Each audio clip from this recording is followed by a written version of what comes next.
The European Union is set to send a military mission to Libya in a bid to bolster the bloc's influence as a foreign superpower.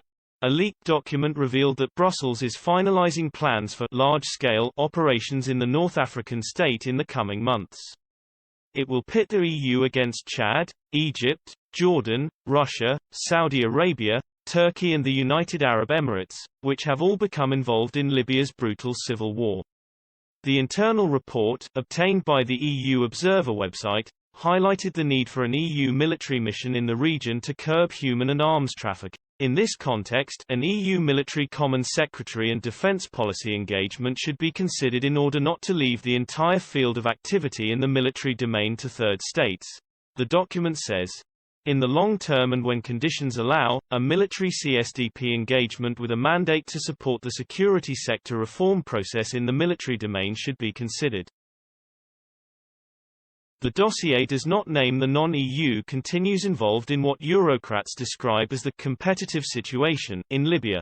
But it does suggest that Turkey had continued denial of inspections of suspected arms shipments to Libya in violation with a United Nations embargo. It also alludes that the same country maintains a strong military precedence in Libya and provides training to selected armed forces in western Libya, especially the Coast Guard and Navy.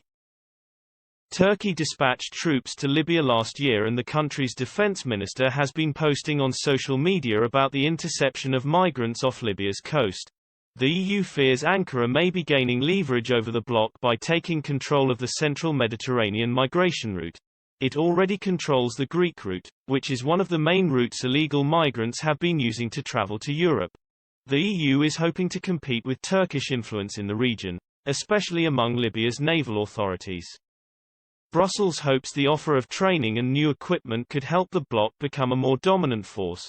The provision of equipment should be linked to the acceptance of associated EU training by the Libya authorities, the report states.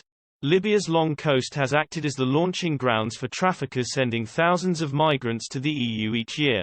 It also has a vast desert controlled by tribes, militias and traffickers with links to terrorist networks. The document states, Libyan authorities have expressed a need for EU support on Libya's borders, including in the south.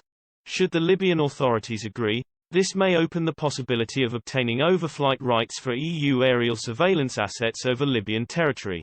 EU ambassadors are expected to discuss the plans soon, but the Commission's Foreign Affairs arm has yet to announce the formal tabling of the proposals.